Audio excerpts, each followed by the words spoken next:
Good morning, students. Last time we spoke about the treatments of approved methods of approved therapies. So this is the second part of it regarding homeopathic. So this method is based on the principles of curing naturally the disease. The basic principle method is like cure like.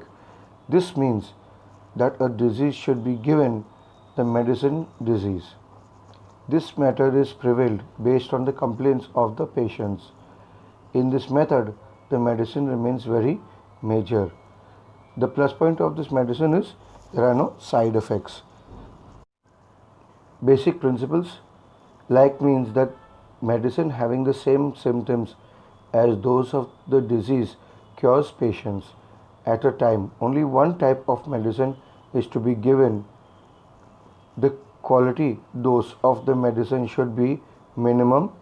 Medicine is to be given in a very little dose. The effect of the medicine should be tested on a healthy person. The medicine prepared the human being cannot be tested on animals because the constitution of the body of human beings are those of the animals are different.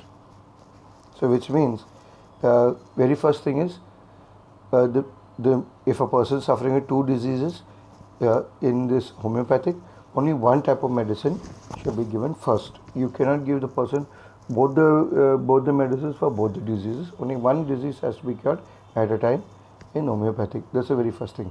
Second thing, as this medicine is being made by humans and of natural treatments, so animals, it cannot be tested on animals as animals digestive system and body is totally different from a human's body. Naturopathic, the treatment being done by means of natural elements is called naturopathic. The important elements of this treatment are water, clay, light and air. This treatment external medicines that are tablets, injections are the chemicals not used. So in short, the treatment for this is not used by any chemicals or anything. It is no tablets and no injections. It is simply what I said, water, clay, light and air. Right?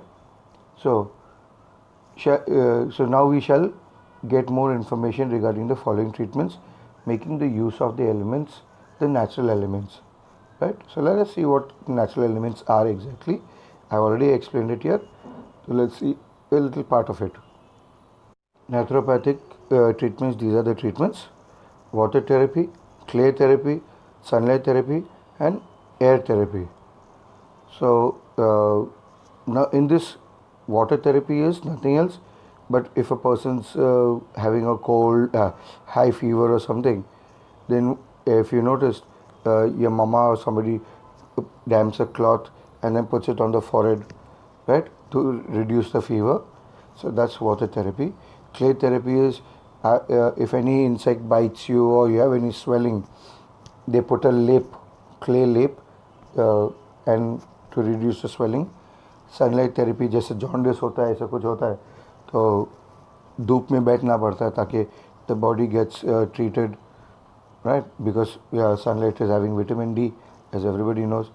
Air therapy, there is, if you get a wound or anything, so they just simply put a slight medicine and say let it get cured by the air.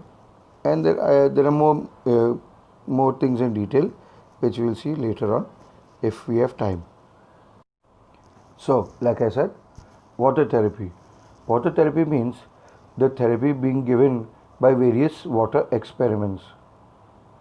Water has the tendency to catch up both the heat and the cold. So when there is a fever, cold water pieces of cloth is applied with to lessen the fever. Mostly such pieces of cloth is put on the forehead of the patients. Such pieces of water cloths can also be put on the stomach when there is a spinal or the ankle of the legs. on which there is swelling on any part of the body, hot water fermentation is given, which reduces the swelling. For this type of fermentation, used tilled with hot, with hot water. To reduce the swelling, another method is of dipping the swelling part of the body alternately in hot water and cold water for the duration of 1 minute each. Over and above, vaporization baths of steam baths are also used. So, in short, like I explained, water, these are all the types of thing.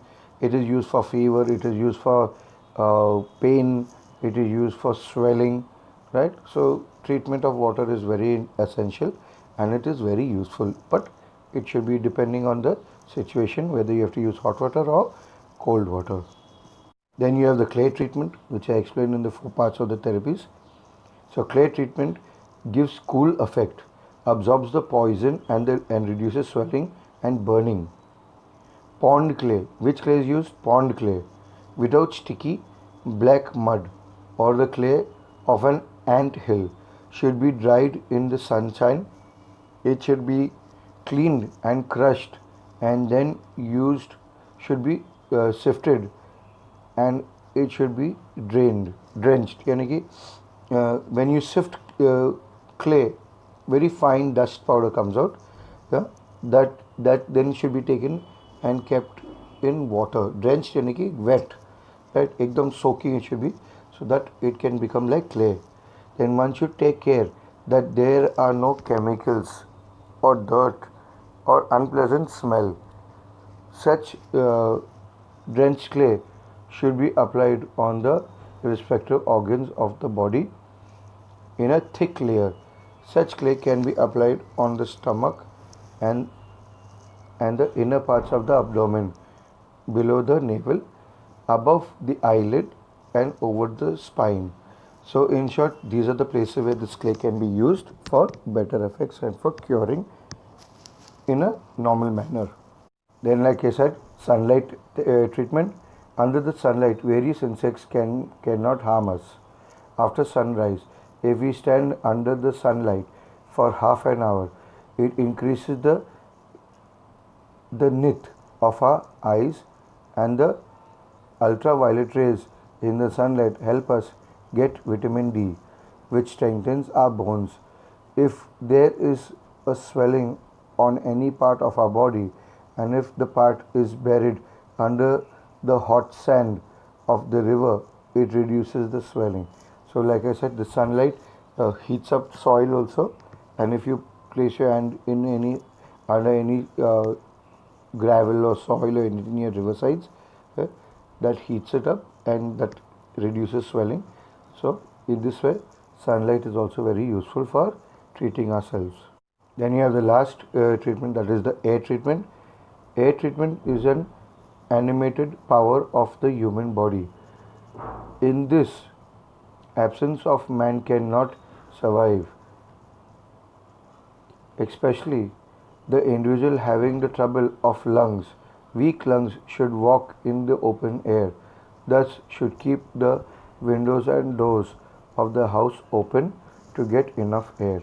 So anybody suffering with any lung disease or any kind of a breathing disease should always be in an open space, and if they are staying indoors, they should keep their windows and doors and all open, so cross ventilation can take place for simply getting enough oxygen supply and to have a proper healthy breathing life. Have a nice day, kids. I hope you have understood this chapter.